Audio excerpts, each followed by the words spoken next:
You know when you go out to the bar with your dogs and you kick back a few beers, you start to get a little twisted, and that thought crosses your mind of we could probably fight everybody in this bar and win because you're with your dogs. Well, these are my dogs for the 2022 fantasy season that I don't want to leave any draft without, because with these guys on my roster, we're fighting everybody, we're beating everybody. It doesn't matter.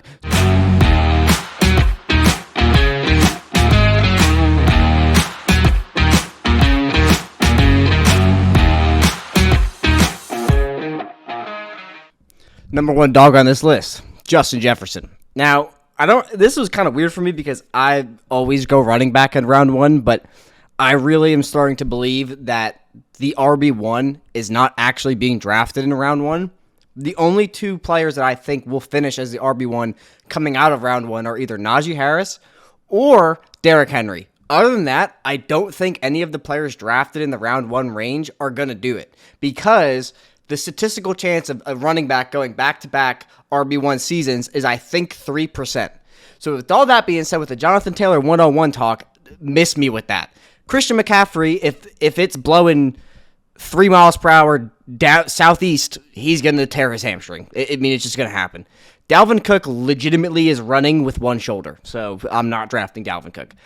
Other than that, I don't think, those are the three that I would say could finish as the RB1.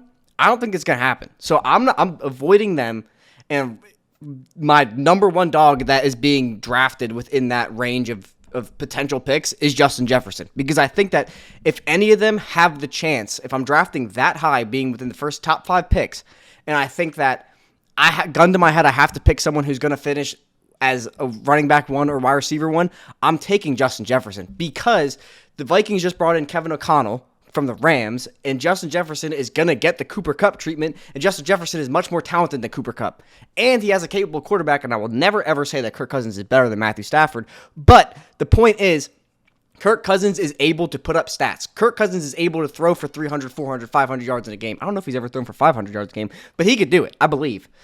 And they're in they have an offensive-minded head coach now, so I think if I have to pick someone within that range, I'm going with Justin Jefferson, because he is the safest bet to finish as the number one player in his position. Number two dog on this list, Saquon Barkley. And for reasons being, I think he has potential. He falls in the demographic of players who could finish as the RB1 overall. I think the 5 players that potentially that fit in the same demographic to finish RB1 overall are DAndre Swift, Najee Harris, Saquon Barkley, Javonte Williams, and Jonathan Taylor. Those are the 5. So if I'm not drafting one of those, and I'm kind of Xing Taylor off the list because the statistical probability that he does it again is just too low for me. So I'll roll the dice on a later pick that I think could finish as the RB1, because how many times does the person drafted, the first running back off the board, finish as the RB1 every year? It's very rare. It's a safe pick if you take Taylor, to be honest, but my expectation is he's not going to finish as the RB1. Saquon, on the other hand, he's a freak talent. I think everybody has forgotten what Saquon was before the high ankle sprain and before the ACL tear. He arguably was the best running back prospect ever. He had the best rookie fantasy season of any running back ever, and now he's running behind the best offensive line he's ever had, with arguably the best head coach he's ever had, in the best offense he's ever had, and he is a lock for at least 80 catches and probably 110 targets. I'm not kidding.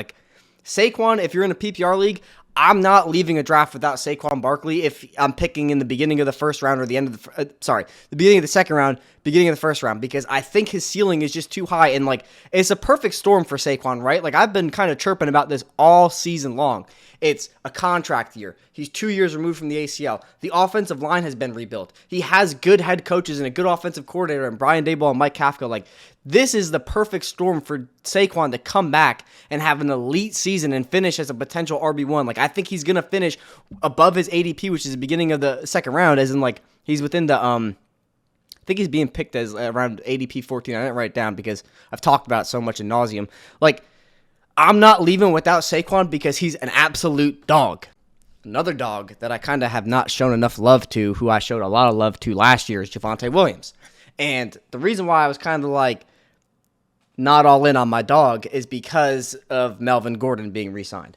But you know what? If I've learned one lesson, it's to stick to my gut, because to be honest, yo, and I forgot about this, I threw beans down on Damian Pierce finishing as the offensive rookie of the year in like May, right after the draft, and I wasn't more vocal about it. And I had the same feeling. I felt the same way about Javonte in 2021.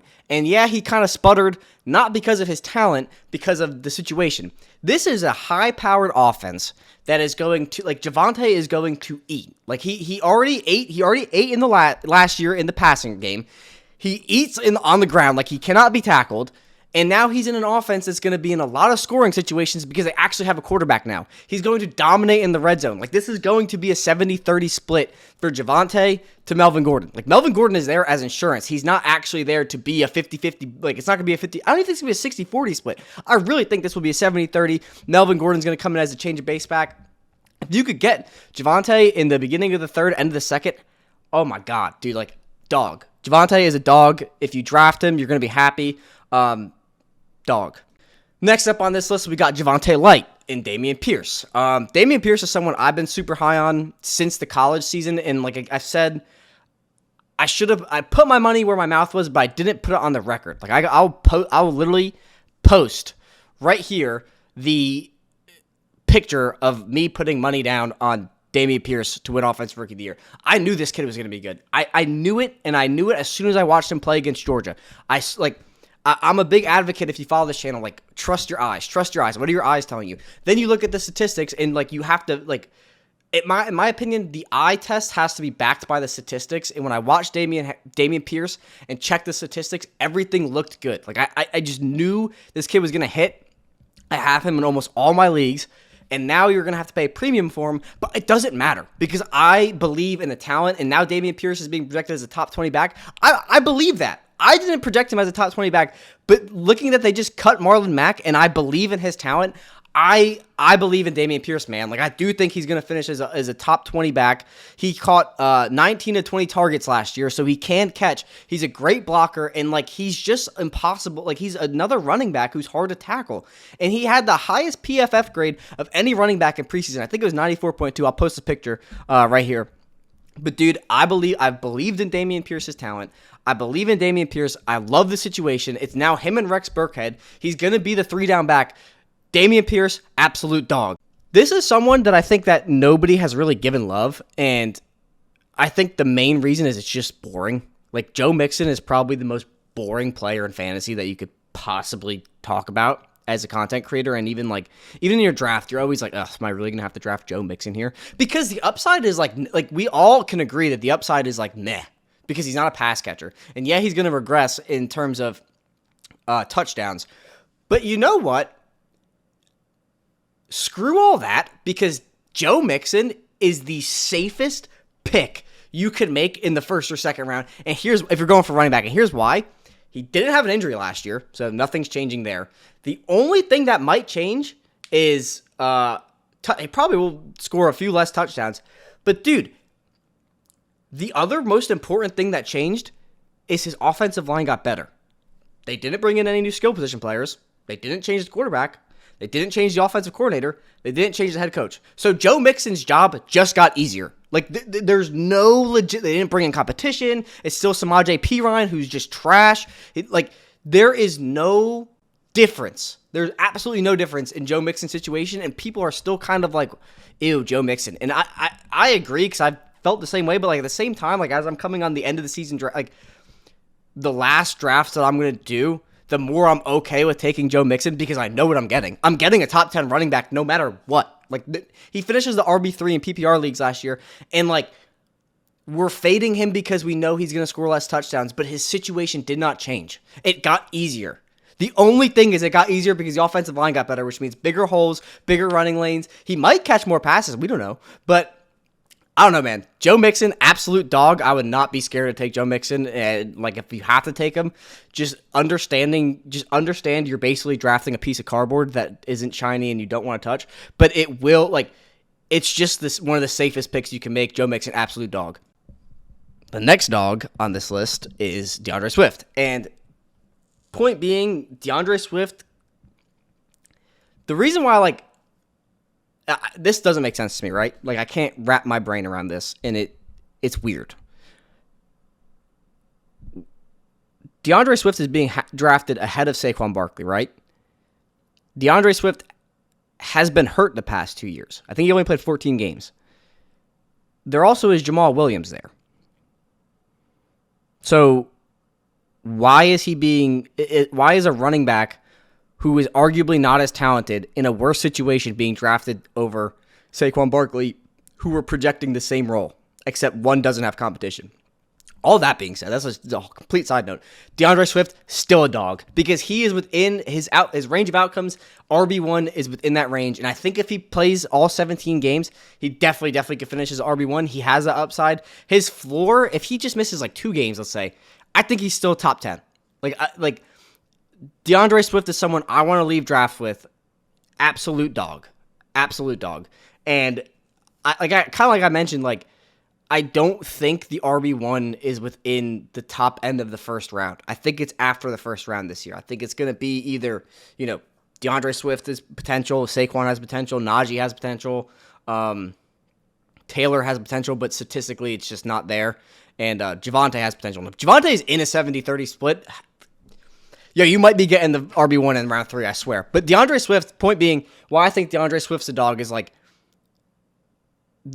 he is probably, of the skill position players they have, a top 3 pass catcher, being the other ones I would put above him are Amon-Ra St. Brown and DJ Chark, and I guess Hawkinson, but Hawkinson can't stay healthy.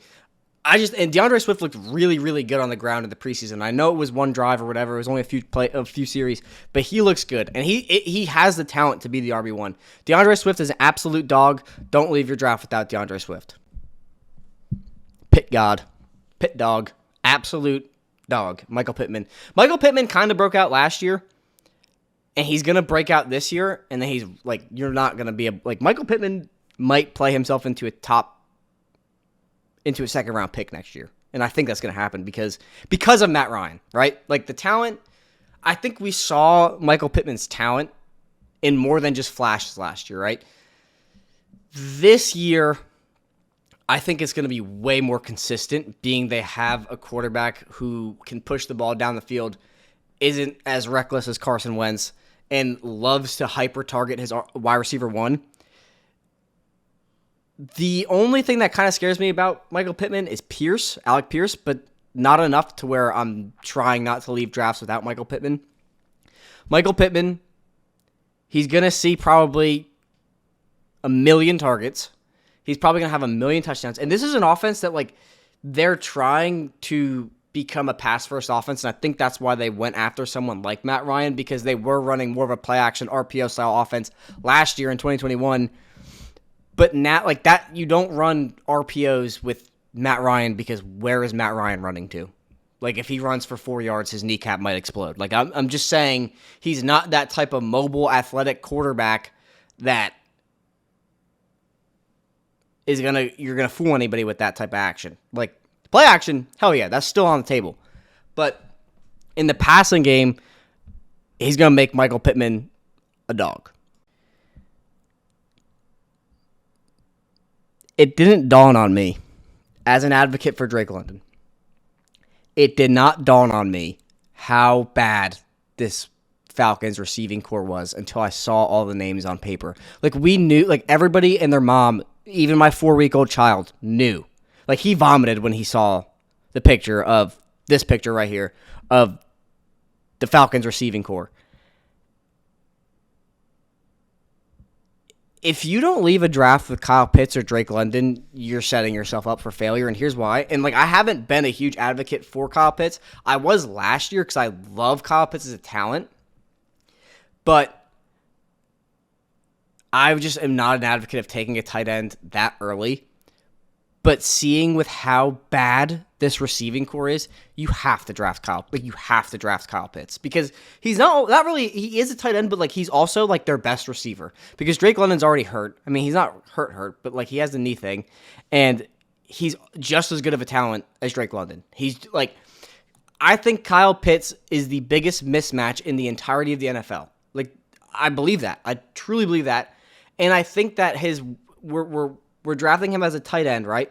But I am victim of this, so I'm admitting that I was wrong in this. and I wasn't last year, which is weird how brains work, but like I didn't think about it this year as much. We are undervaluing the use of Kyle Pitts as a receiver and lined up not on the offensive line. Because like that game against the Jets, he had that 50-yard bomb. He wasn't lined like he's lined up on the outside. Like he's Darren Waller, better talent and younger without the injury history and all that stuff. So like Kyle Pitts, big dog, huge dog. But now it's on my brain to leave drafts with Kyle Pitts because he's just an absolute dog. Another player that I failed to chirp about hard enough or loud enough as I was to my own self. And that is Allen Robinson. Like we really just are going to ignore the fact that the Rams of all teams went out and got Allen Robinson. Like we're just going to, oh yeah, they got Allen Robinson. But did you see that the Broncos signed Melvin Gordon? Like we just, I don't know, just, oh, okay. Because he played on the Bears with Matt Nagy and they were the worst offense in the NFL. Even though if you look at Matt Harmon's reception perception, Robinson dominated every route he ran against pretty much every single coverage. And now he's playing with Matthew Stafford.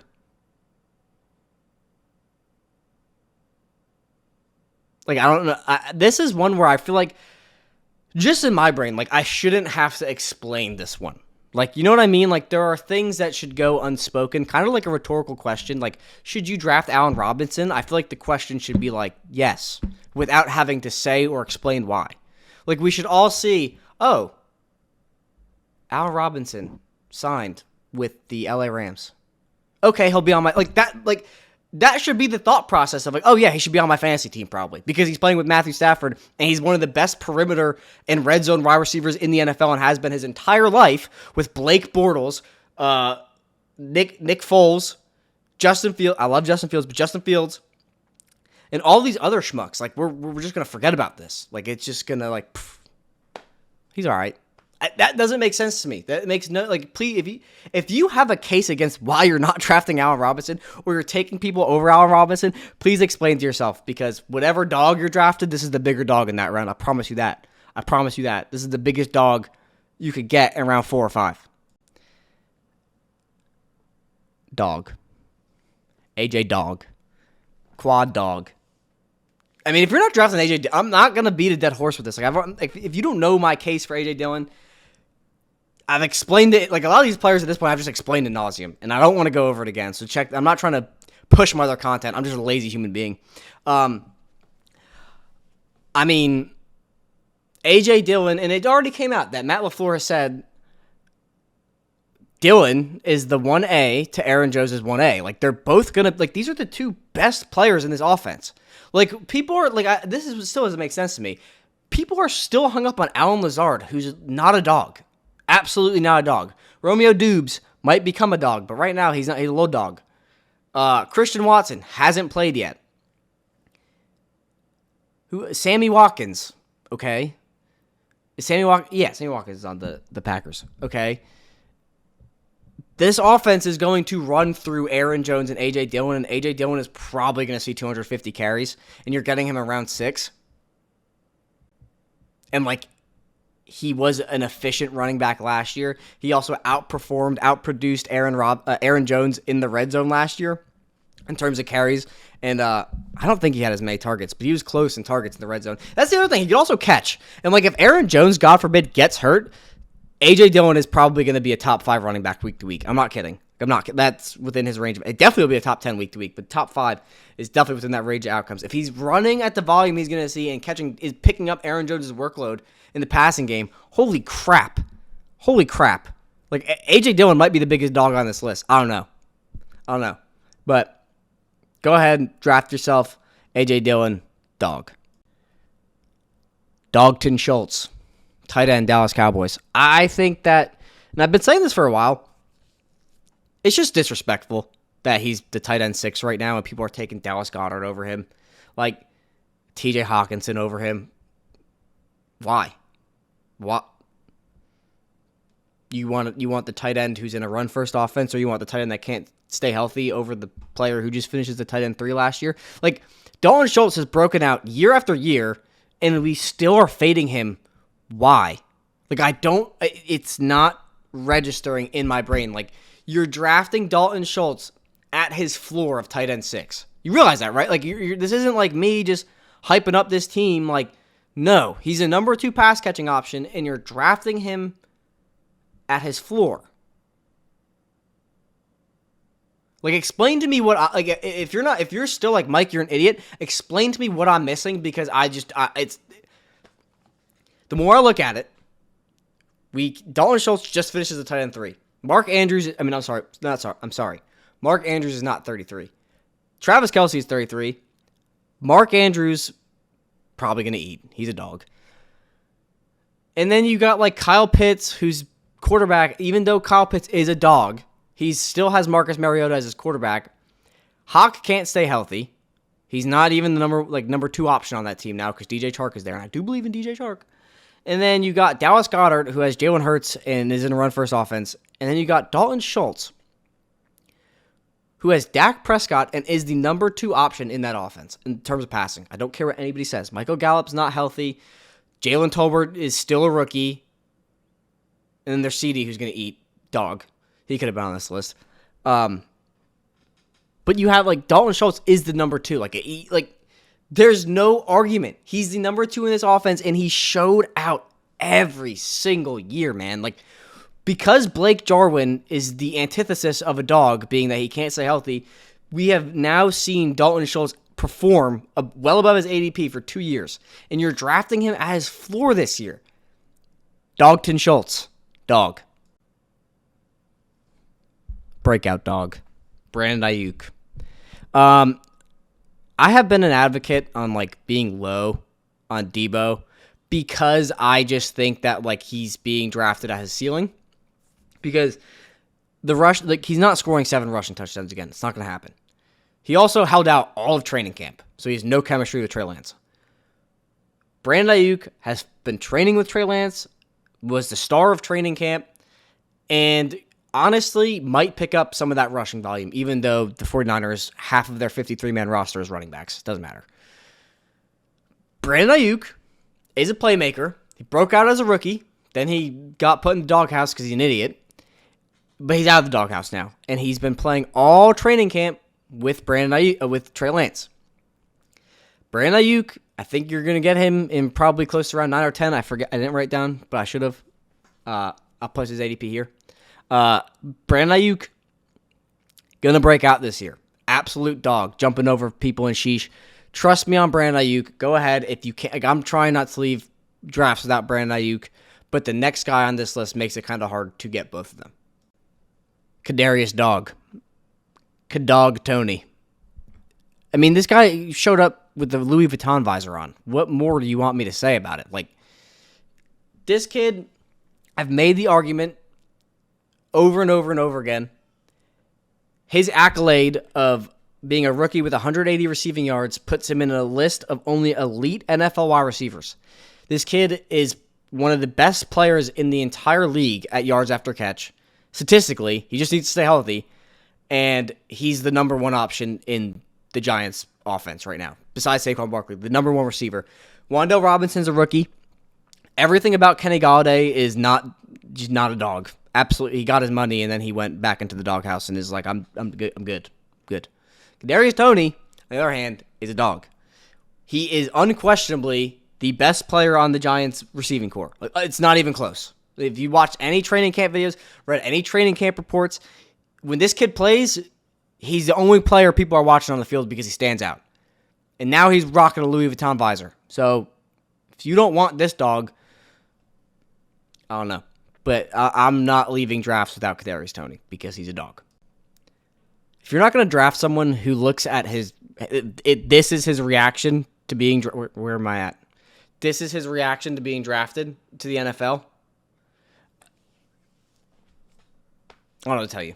I have been chirping about George Pickens since the middle of January. This kid was the wide receiver 1 prospect going into the 2021 college football season, got hurt. Ooh, Chris Olave's cool. Garrett Wilson's cool. George Pickens, Georgia Bulldog, literally came out of college as a dog, is a dog, shined all preseason, is the best receiver on that team. I don't care about Deontay Johnson. I don't care about TikTok Claypool. George Pickens is a dog. He looks good with every single quarterback. In their triumvirate of quarterbacks that Steelers have got going on, George Pickens. Why isn't my camera focusing? Whatever. We're out of focus. Anyways, George Pickens, best receiver on this team. Deontay Johnson, I have been saying over and over and over again, he has been an overinflated player because Ben Roethlisberger has the arm of a noodle and has been hyper-targeted, and that's not going to carry over now. Like, Ben Roethlisberger's gone. All those targets are going to go down. He also just got hurt, which, I mean, I don't wish that upon anybody, but more reason to draft George Pickens. Chase Claypool can literally never stay healthy, so whatever. And now you have George Pickens, who's the best, like, he's the most talented wide receiver on that team. I don't care. I don't care if that's a hot take. He's the most talented wide receiver on this team. George Pickens, absolute dog. Go bully people on the field because they're little dogs, and big dogs got to eat. Dog. Travis Dog. Travis Etienne, someone, I mean, his ADP has climbed pretty high, but I'm still trying to leave drafts with him because he is the best skill player on the Jacksonville Jaguars. It's not even close. Christian Kirk has grown on me a lot, and I have been definitely a pessimist on Christian Kirk, but not anymore because he's playing out of the slot. He's the best receiver on this team, probably. So if you want Christian Kirk, get yourself some Christian Kirk. But Travis Etienne is better than Christian Kirk. He's the best running back on this team. Though, they did just pick up JaMychal Hasty off of waivers today. That did happen. Does it scare me away? No. But Travis Etienne, probably going to be the goal line back. Probably going to be a 3-down back. Like, James Robinson's probably going to be healthy, but who cares? Like, he's probably going to average 2 yards per carry again because, or not again, since his Achilles tear. But Travis Etienne going to receive a ton of passing work. I think he ran routes on like 90% of his snaps in preseason. Not like that weren't direct handoffs. I don't know if I'm explaining that right, but there are numbers. I'll try to find them and post them. Put them right here. But Etienne, he's going to eat. He's going to see a lot of passing work. If you're in PPR leagues, definitely like Etienne as RB2. I think RB1 is within his range of outcomes. Not the RB1, but a RB1, meaning like he'll finish top 12. I do think that's within his range of outcomes. But if you want an RB2 in round 4 or the end of round 3, draft Travis Etienne. But anyway, lads, these are my dogs that I'm trying to have on all my teams in fantasy if possible. There are a few that didn't make the list, like CeeDee Lamb's a dog. Drake London's a dog. He should have been on this list, but I didn't put him in. Trying to think. Amon-Ra St. Brown is a dog, but he's not one of my dogs. But anyway, these are the players that if I ever got into a bar fight with another player's fantasy team, I want them here because these are my dogs, and we could probably beat anybody. So, it doesn't matter. But let me know what you think. Let me know who are your dogs going into 2022. And let me know if you think any of these are little dogs, because I'll gladly fight you on that. Just kidding. Please comment. Like, comment, subscribe, do all that cool YouTube stuff, and I'll catch you in the next video. Peace!